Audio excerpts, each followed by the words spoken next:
So ever since I started YouTube, everybody's been asking about this engine hoist. I think southern people call them cherry pickers. Whatever you call it, doesn't matter. If you have any kind of mechanical interest, I think this is pretty neat. So I'll kind of show you about how it works, and then if I can tell you the full story of how I ended up with it like this, it all makes sense. I didn't just wake up one day and say this is exactly how I was going to build this. But I can't think of a way that it would be much better than this. I mean, just think you got a motor, you're fixing to put it in a car, you just picked it off the ground, one-handed, just walk up. I know it's not a complete motor, but it really don't even make any difference as far as what weight's on there. It's just, yeah, so let me let you check it out. No idea brand, it did fold up, I've welded that up. Put some humongous wheels, and they're almost too good because like my concrete's not perfectly level for drains, and it just creeps away on you. So that's one plus. Not gonna get too overkill on that, but if you look closely, you see right there, that is one of those lift pumps right there.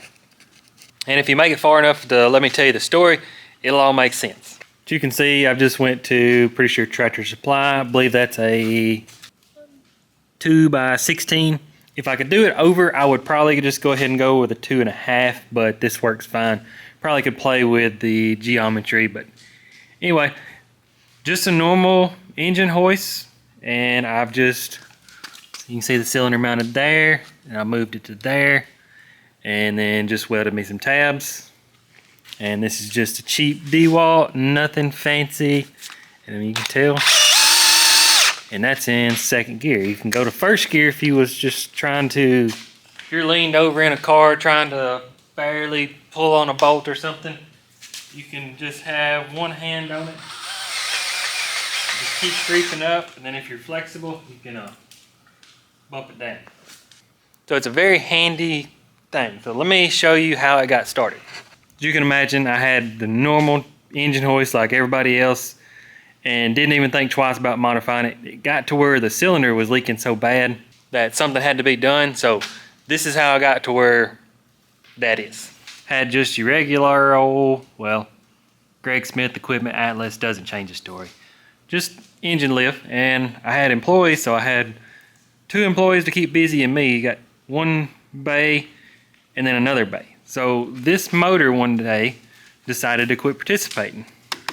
Well, when you got employees, you got to keep them busy. So I sit there, I was like, we've got to figure out how to use a lift. Once you get used to a lift, you don't go without a lift. So I had employees, I needed a lift to keep me going. It just, once you get used to one, I'm telling you, you can't do without one. So I was just looking at it, and at this point, I'm pretty sure I took the motor off.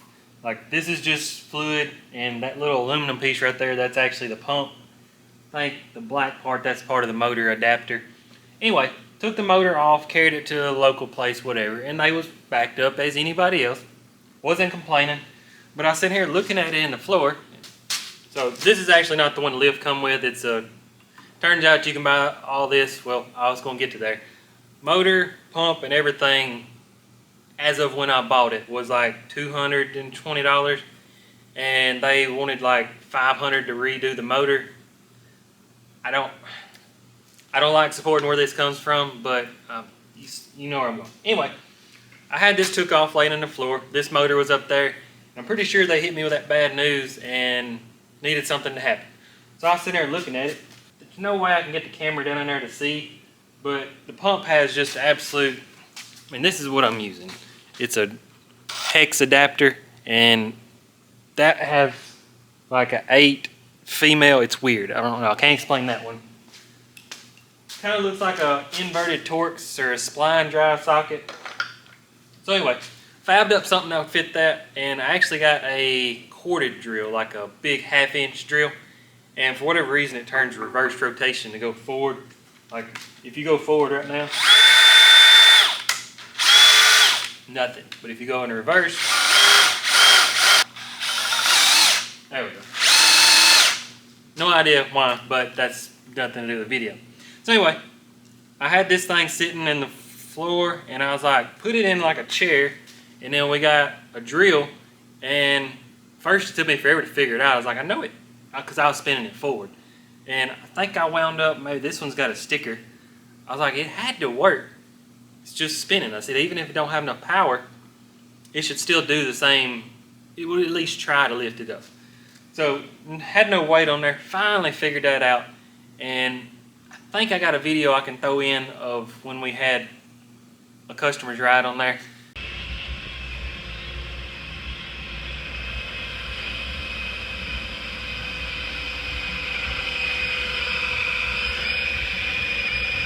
And it was kind of a joke, but it worked. So that goes on.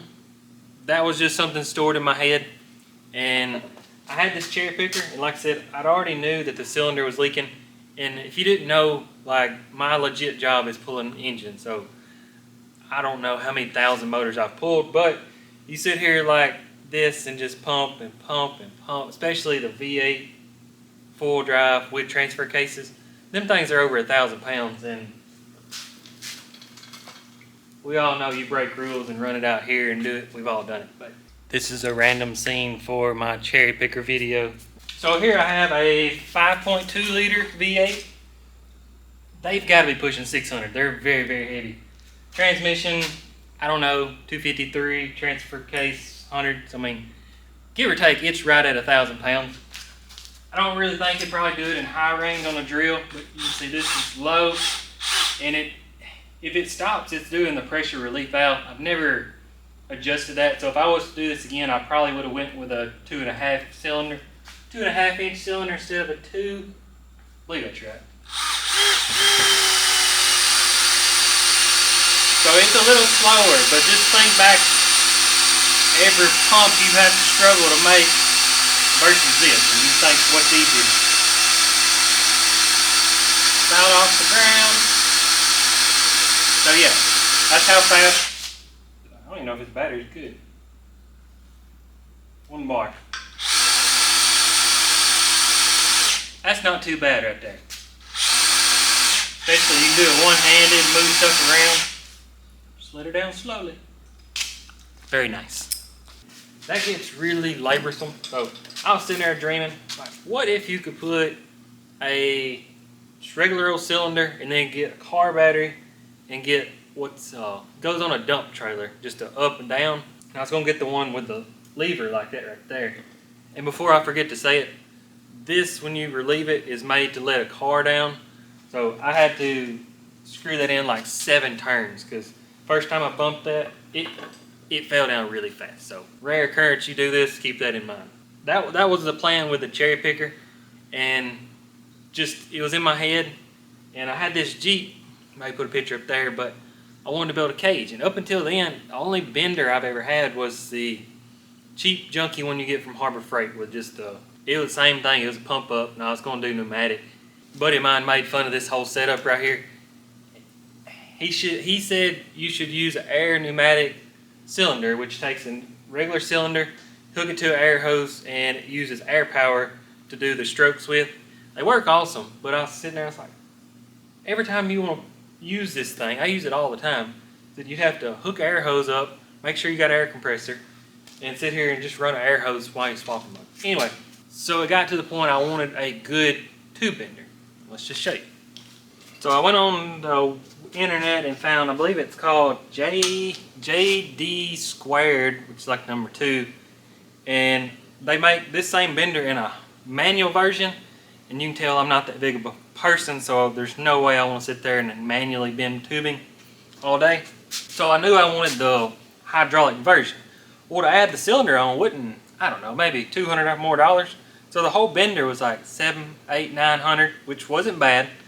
And of course you have to buy the dies. I mean, it come out to like $1,200, $1,300, maybe more. But so I put it on there, and then I went to buy their hydraulic pack, I believe is what you'd call it. It was like AC, plug it into a wall. I don't remember if it was 110 or 220, but I swear for goodness, I hope I'm not lying, but I really think the thing was like $4 grand. And of course, I'm not doing it. I don't do this for a living. It's just kind of a hobby. And whether it was $1,000 or not, it was just way more than I wanted to pay. So bought this, and same thing. I was like, well, I'll just hook this up to the cherry picker engine hoist with the dump assist. the hydraulic dumpster trailer. So that was the plan.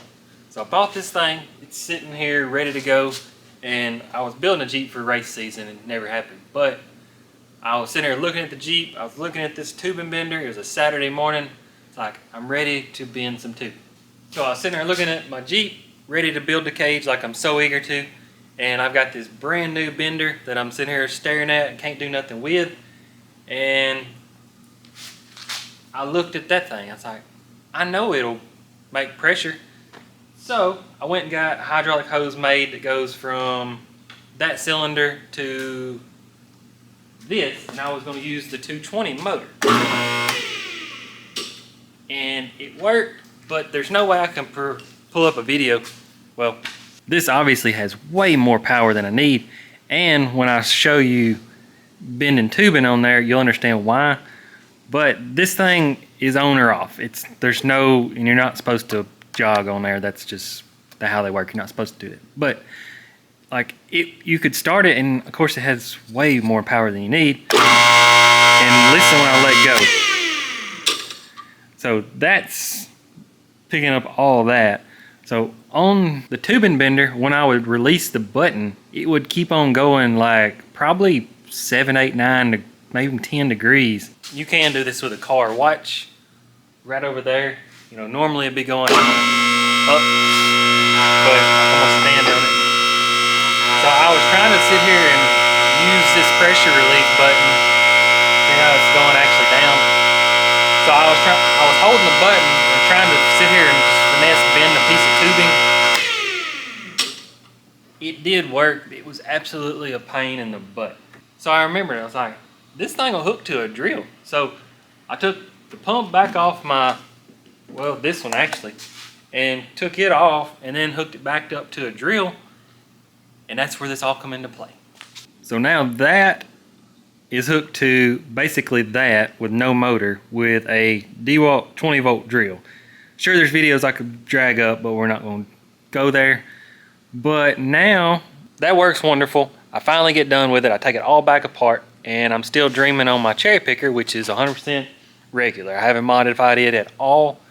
And I sit there dreaming. I was like, what if I put one of them on my engine hoist, and when I want to bend tubing, I just use that same system to go on there. Wonderful idea. So you can see this one, I got my bungee cord. I'll just slide it down. I actually think, well, I'm not going to do it on video, but if you look right here, I've got a quick connect. So best bet is to get all the pressure off the cylinder. I don't think you necessarily have to. Well, let's just try. Yeah, you can see right there. See if I'm strong enough to put it back on. Yep. So now it's just back to a regular, well, my custom cherry picker. Tell you what, I'll be brave. Let's see what it does on pressure. No, I'm not doing it. Probably could do it, but I'm not going to. And it depends on how much pressure you got on there. So now, let's show you it bending a piece of tubing. So I've never mounted this just because I'll use it here, use it there, it doesn't matter. I'll use sometimes the lift to support the tubing. But I do admit sometimes when you're bending 13-foot pieces of tubing, like the tube hitting the cherry picker does get annoying. I will accept that, but look at the pros over the cons. I mean, this is legitimately cool. So now you just take this part and plug it into here, and if you don't know how a tubing bender works, let's see, it's been a while, you get the concept. Luckily there's a spring in this. I don't know if it's called I think it's something to do with body work. I may be completely wrong, may not be, but there's a spring in here. So that's another reason the bungee cord is I'll bend it and then I'll slip this bungee cord down, just walk off and come back. I'll go notch a tube or something. But you can see 1 3/4, 120 wall, so pretty common stuff. It's not DOM, but slide it in there. And I don't have my angles or nothing set up, but maybe y'all can get a good enough angle right there. And this is the part with the motor up there. It worked good. You just couldn't stop, and it probably turns twice the RPMs of actually, hold on. Yeah, it's no load is 2,800, and this one, give or take 2,000. So I'm pretty sure 1750. So about half, but this one's loaded, that one no load. It would been about twice as fast as this, so you can see starts moving. Right there it gets tight and you can watch. I mean, it works wonderful. Probably going on 10, 15, 20. And this is where you've got like this angle meter you're supposed to be watching here. When you get close to that one, I would let off and it would just keep on going. And that finally got to where I could kind of feather on it, but trying to watch and do all that. And now, y'all can't see, but if I'm knowing I need to be at 42 degrees, I can sit here and just keep on bumping it like that. Get done. Do that, and then pull that pin. And let's see. That's why I got my mallet. Stick that back up there. I could pull this one die out and it'll just slide right out. But you can see, I mean, common sense, I can keep on going, bend this as far as I want. But oop. So now when this thing finally gets all the fluid out of it, now we're done with it. Just unhook our hose. Always stick it right over here, drip some oil on that. Plug this back into there. Now we're back to work. No, we're not. Gotta raise the bungee up.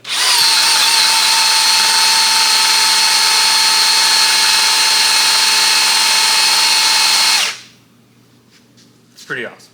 So one of these things like this, I should be not telling nobody, not telling my secrets. It's like, I want you to go do it honestly. It does suck now. Those cylinders used to be like 80 bucks. Now they're like 2 something. It's stupid. And I done told you that's like 200. I use this daily. That battery will last me about a month. Obviously drill's about 30 bucks and just some fab work. Yeah, check out the big wheels. I mean, y'all seen cherry pickers. You can take one finger, just push it away. And then if you got something to roll over, it just keeps on going. Anyways, I hope that covers everything. I'm not a professional at these videos, but I try to share what knowledge I can. Maybe that'll help you build your own. And like I said, I know some people use the dump bed and I was going to.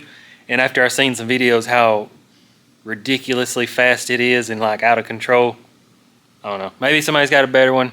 Just hit me up if you do. Hope you enjoy. Have a good day.